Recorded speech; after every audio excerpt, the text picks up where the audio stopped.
15 octobre 1993. Le premier des 6 groupes turbines alternateurs de la centrale de Laforge commence à tourner. Pour en arriver là, il a fallu 4 années d'efforts intenses de la part de milliers de travailleurs et de travailleuses venus des 4 coins du Québec. Quand on y pense, 4 ans, c'est bien court pour écrire une aussi grande page d'histoire.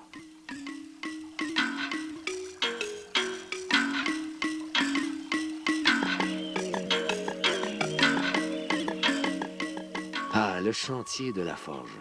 Quand on regarde ça aujourd'hui, la Société d'énergie L'abbé James a vraiment fait des efforts importants pour humaniser ses campements. On dirait un vrai modèle d'urbanisme. Un village et un campement bien organisés avec des unités de logement confortables, une cafétéria spacieuse, un centre hospitalier moderne, des équipements de loisirs qui répondent aux besoins des travailleurs et des familles. De quoi satisfaire à peu près tout le monde. Ouais, c'est tout un contraste avec ce que j'ai vu en arrivant ici. Quand je suis arrivé ici en juillet 89, tout était à faire, ou presque. On s'est empressé d'ériger un premier campement d'une capacité de 156 personnes. Au tout début, il n'y avait ni casse-croûte ni économate. Et côté loisirs, ça se limitait à peu près à une table de ping-pong et une table de billard. Mais on était d'abord là pour travailler. Et de ce côté-là, on était servi. Si je me souviens bien, c'est le 13 septembre qu'a eu lieu la première pelletée de terre qui lançait les véritables travaux de chantier. Mis à part les travaux d'infrastructure, bien sûr. Ce jour-là, la firme Nielsen Excavation entreprenait alors le chemin d'accès au canal d'Amené. Puis, peu à peu, ça a été le décapage de la montagne qui allait abriter la centrale. Au site de la galerie de dérivation, les entreprises Bon Conseil enlevaient là aussi tout le mort terrain avant d'amorcer l'excavation de roc. En novembre, on a pu entendre les premiers dynamitages de roc à la centrale, à la prise d'eau et à la galerie de dérivation. Le paysage a changé rapidement. Tout comme le campement, où l'on voyait monter le centre administratif, l'annexe de la cafétéria et l'entrepôt alimentaire. Date mémorable en cette fin d'année 1989, le 8 décembre. C'est ce jour-là que fut inauguré notre tout nouvel aéroport. Et qu'un important incendie détruisit 2 des 4 groupes électrogènes qui nous alimentaient en électricité. Misère.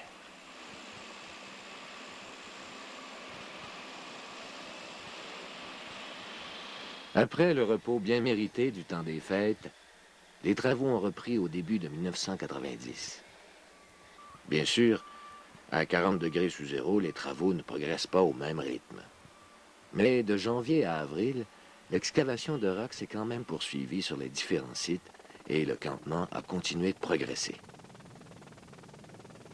Il faut dire qu'au niveau des infrastructures, il fallait prendre les bouchées doubles, car à l'été 89, l'échéancier du projet Laforge avait été compressé de 13 mois. De toute évidence, on allait être beaucoup plus nombreux que prévu une fois l'été arrivé. En plus du campement, les travaux de construction du village familial se mettaient aussi en marche. En mai, les premières maisons faisaient leur apparition, pendant que les travaux d'excavation du futur centre de loisirs démarraient. À la fin août, 40 familles étaient installées, l'épicerie ouvrait ses portes et l'école s'apprêtait à accueillir ses premiers élèves. En quelques mois à peine, on avait bâti de toutes pièces un nouveau village qu'on appela Ubimiskor, un mot cri qui signifie « là où l'eau ne gèle pas ». Au début du printemps, les travaux de chantier aussi s'étaient accélérés.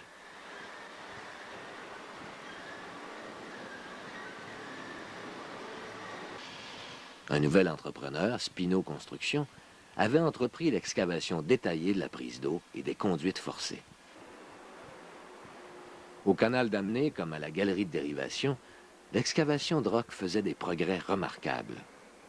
À un point tel qu'on put commencer dès juin le bétonnage du portail amont de la galerie de dérivation. Et qu'à la centrale, l'excavation primaire était déjà complétée. Le va-et-vient incessant des nombreux camions de 35 tonnes reflétait bien l'effervescence qui régnait aux abords de la centrale.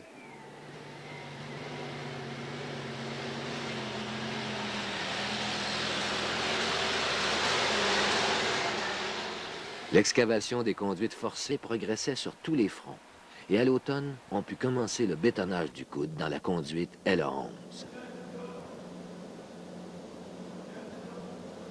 La fin de l'année vit arriver à la forge deux nouveaux entrepreneurs.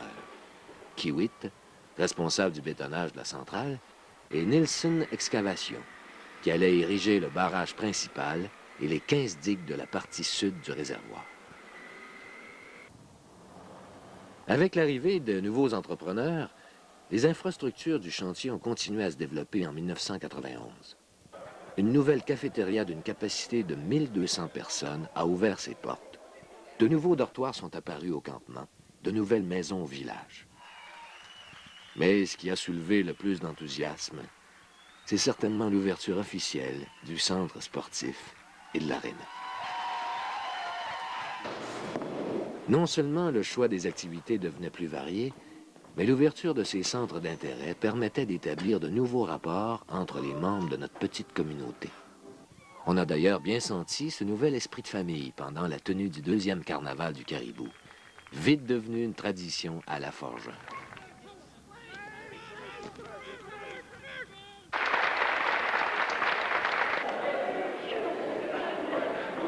Côté travaux de chantier, c'est une retentissante explosion qui a marqué la reprise des activités à la mi-janvier. Le dynamitage des bouchons amont et aval de la galerie de dérivation a donné le signal de départ de la construction de notre réservoir. À peine 2 mois plus tard, Nielsen forçait en effet la rivière Laforge à quitter son lit original pour emprunter la galerie de dérivation. On pouvait enfin s'attaquer à la construction du barrage principal.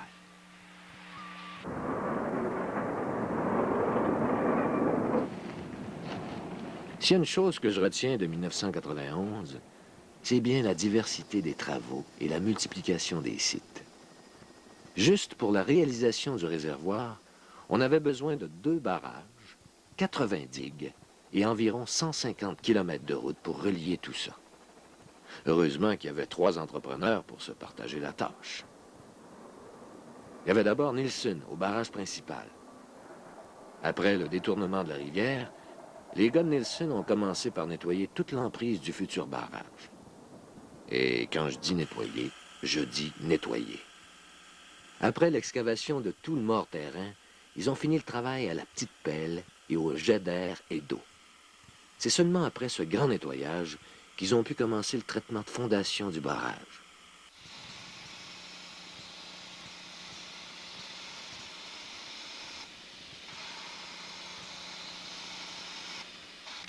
Pendant ce temps-là, à une 60aine de kilomètres plus loin, Vibec-Torneau s'attaquait à la construction du barrage Vincelotte.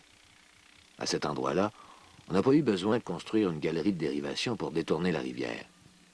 Comme le barrage est construit en partie sur une île, on a joué avec les 2 bras de la rivière pour faire le détournement dont on avait besoin.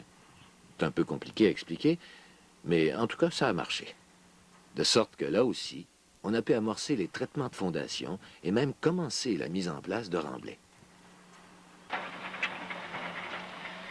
Finalement, vers le milieu de l'été, Construction Louisbourg, le 3e entrepreneur affecté aux digues, a fait son apparition au chantier.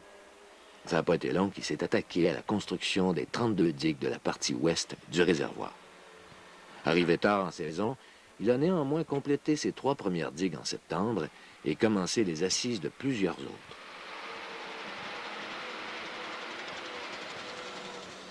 Mais il n'y avait pas juste au niveau des digues et barrages que ça bougeait.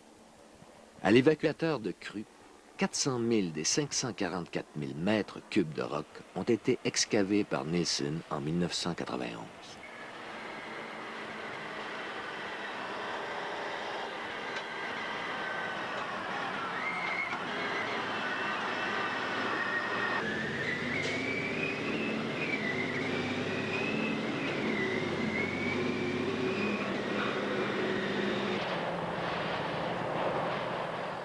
À la centrale, à la prise d'eau, dans les conduites forcées, le bétonnage battait son plein.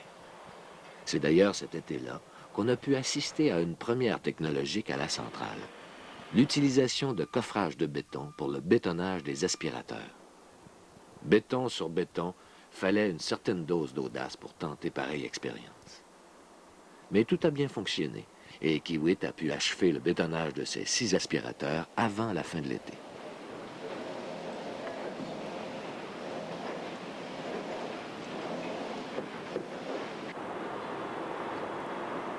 À l'intérieur de la centrale, les premières sections de blindage des conduites forcées ont fait leur apparition et le bétonnage de la centrale elle-même était en cours.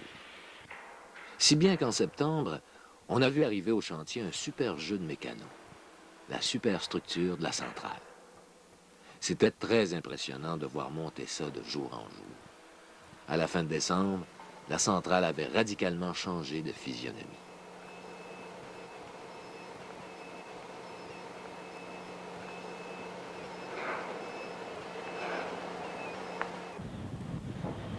Même chose à la prise d'eau, où après avoir amorcé le bétonnage des 6 pertuis en juin, l'entrepreneur Simard Baudry et encore a recouvert son aire de travail d'un immense abri à la fin de l'automne.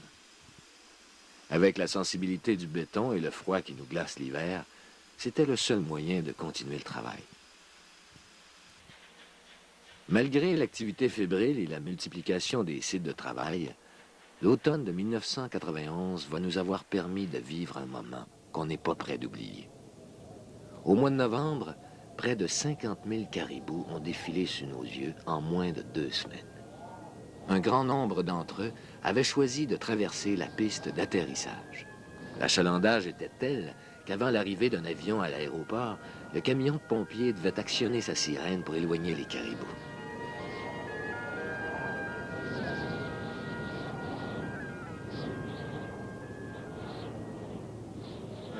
Puis est arrivée l'année 1992, notre année de pointe. Et si on pensait que le chantier avait bougé en 1991, on n'avait encore rien vu. De 1600 qu'on était au plus fort de l'été 91, les effectifs du chantier sont passés à plus de 2500 à l'été 92. Pas besoin de vous dire qu'encore une fois, le campement et village ont dû rapidement augmenter leur capacité de logement. Faut dire que pour cette année cruciale, les travaux battaient leur plein sur tous les fronts. Pas étonnant donc qu'on se soit retrouvé autant de monde.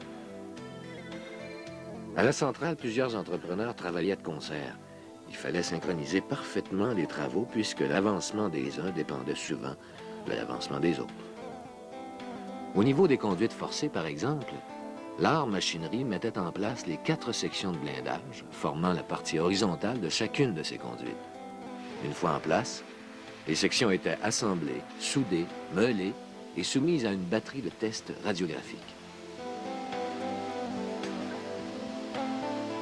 Kiewit prenait ensuite la relève pour encastrer ses blindages d'acier dans le béton afin d'en assurer la stabilité.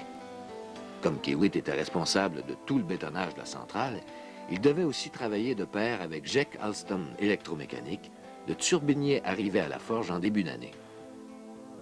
Au fur et à mesure que Jack mettait en place les différentes pièces enfouies des turbines et des aspirateurs, Kiewit les encastrait dans le béton.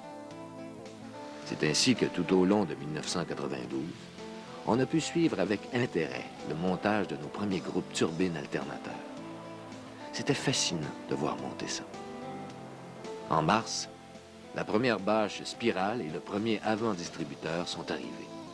Puis après, les choses ont progressé rapidement. D'étape en étape, sur plusieurs groupes à la fois, on est arrivé en octobre avec la mise en place de la première roue de turbine dans le groupe LA11. C'est impressionnant comme spectacle. Voir cette masse de 81 tonnes suspendue au pont roulant et déposée tout en douceur au fond de son puits.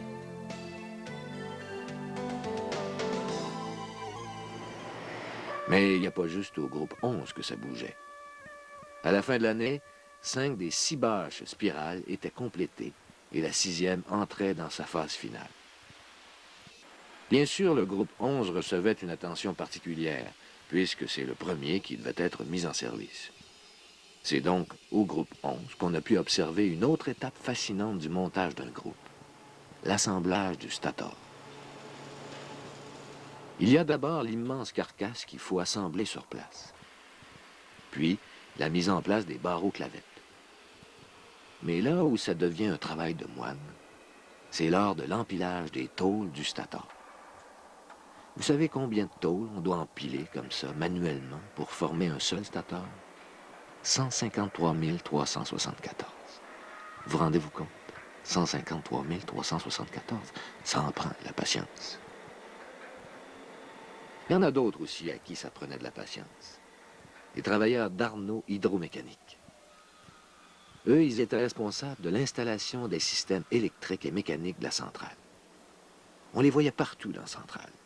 Ils installaient des barres blindées, des tuyaux, tiraient des kilomètres de fil, fixaient des étagères à câbles, assemblaient le système de ventilation.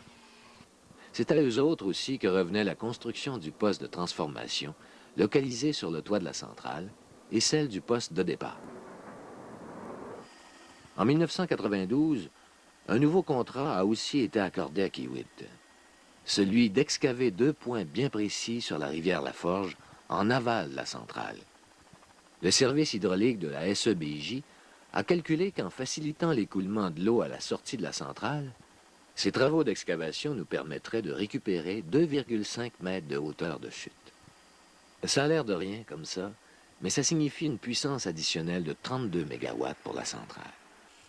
Et ça, sur la durée de vie de la centrale, ça veut dire des millions de dollars de revenus supplémentaires. À l'opposé, du côté amont de la centrale, l'abri érigé au-dessus de la prise d'eau a permis de progresser très rapidement.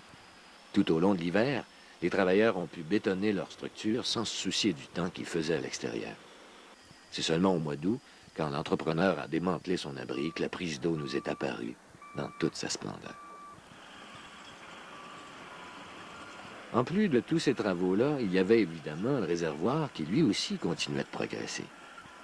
Le 3 juin, Nilsen a vraiment commencé l'érection du barrage principal avec la mise en place de la moraine de contact. En rive gauche, puis en rive droite pendant ce temps-là, le nettoyage des fondations et l'application de béton projeté et de béton de masse se poursuivaient. En fait, avant la fin de l'année, Nilsen avait complété la mise en place de remblais de tous ses ouvrages de retenue, y compris le barrage principal. Dans le secteur ouest, Wibourg avait entrepris dès le mois d'avril le décapage de ce qui allait devenir la plus longue digue de notre réservoir, la digue LA44, un ouvrage qui s'étendait sur 1,7 km. À la fin de l'année, Wibourg avait lui aussi terminé la mise en place de remblais sur la plupart de ses 32 digues. Finalement, dans le secteur nord, Vibec-Torneau franchissait un pas important dans la construction de son barrage avec la fermeture de la rivière Vincelotte. Le travail se poursuivait également avec intensité sur l'ensemble des digues. Mais celle qui retenait le plus l'attention, c'était la digue LA1A, la digue la plus au nord du réservoir. En fait, elle était située à 65 km du campement. Les travailleurs affectés à cette digue-là devaient se payer une balade d'autobus d'environ 1h30, matin et soir. Chapeau à ces gars-là. Dernier point chaud des travaux de 1992, l'évacuateur de crue.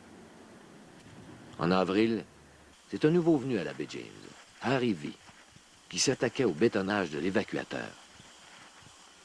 D'avril à septembre, les travailleurs d'Harry V ont patiemment mis en place le béton requis pour ériger les murs latéraux et le pilier central formant la structure de l'évacuateur. Un mois plus tard, ils complétaient l'installation du pont et de la structure métallique de l'évacuateur et quittaient le chantier avec le sentiment du devoir accompli. Puis est finalement arrivée l'année 1993, l'année de la mise en service de notre centrale. Évidemment, c'est du côté des travaux mécaniques et électriques que nos efforts ont surtout porté. En se promenant d'un groupe à l'autre, on pouvait facilement observer les différentes étapes de montage d'un groupe turbine alternateur.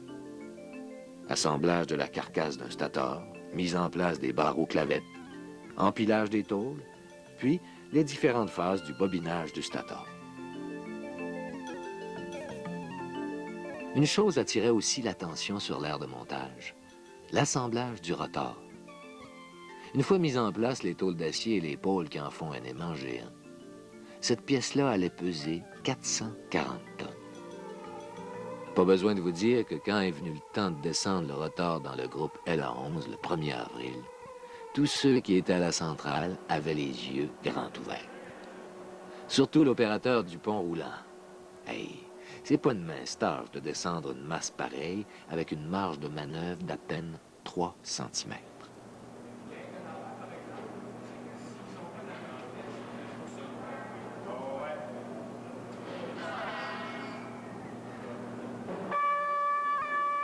Mais pour que ce groupe-là puisse produire de l'électricité le 15 octobre, il fallait que les autres travaux de la centrale continuent aussi de progresser. Installation des systèmes électriques et mécaniques, ventilation, système de téléphonie et de commande, barres blindées. On était loin d'avoir terminé. D'ailleurs, avant de pouvoir produire de l'électricité, il fallait d'abord remplir notre réservoir.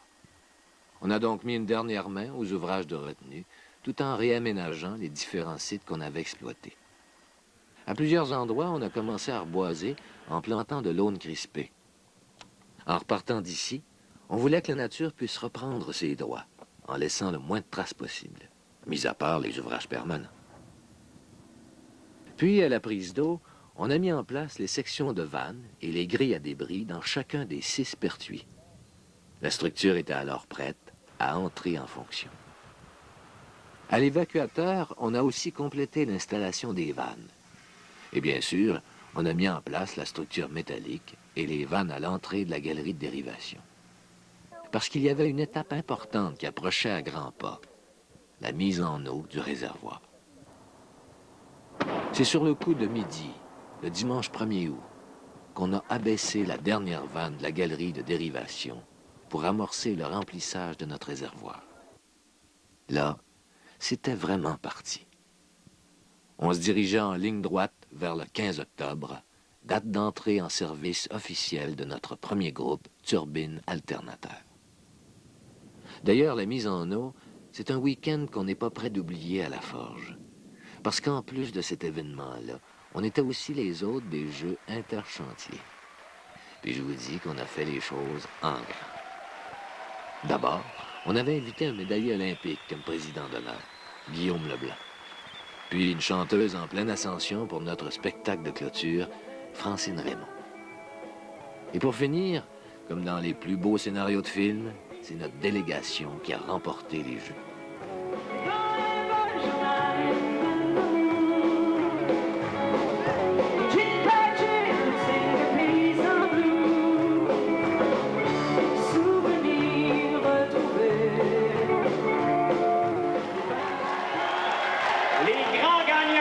Des 3e Jeux interchantiers, la délégation du chantier de La Forge 1, LA1, les grands champions.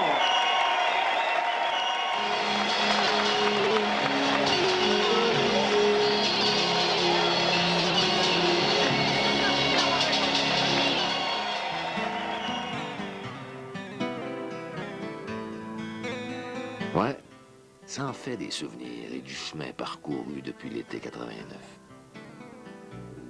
À partir d'une montagne et d'une rivière, on a bâti une centrale de 840 MW qui va contribuer au développement du Québec pour des années à venir.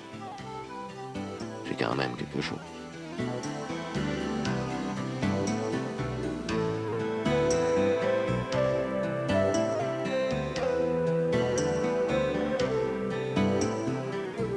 Mais ça s'est pas fait tout seul. Il y a plus de 11 000 travailleurs et travailleuses qui se sont succédés au chantier pour arriver à cette réalisation-là. C'est grâce à leur persévérance, à leur courage et à leur détermination qu'on a pu écrire une si belle page d'histoire. Une page d'histoire qu'on va garder longtemps gravée dans nos mémoires. Salut la Forge.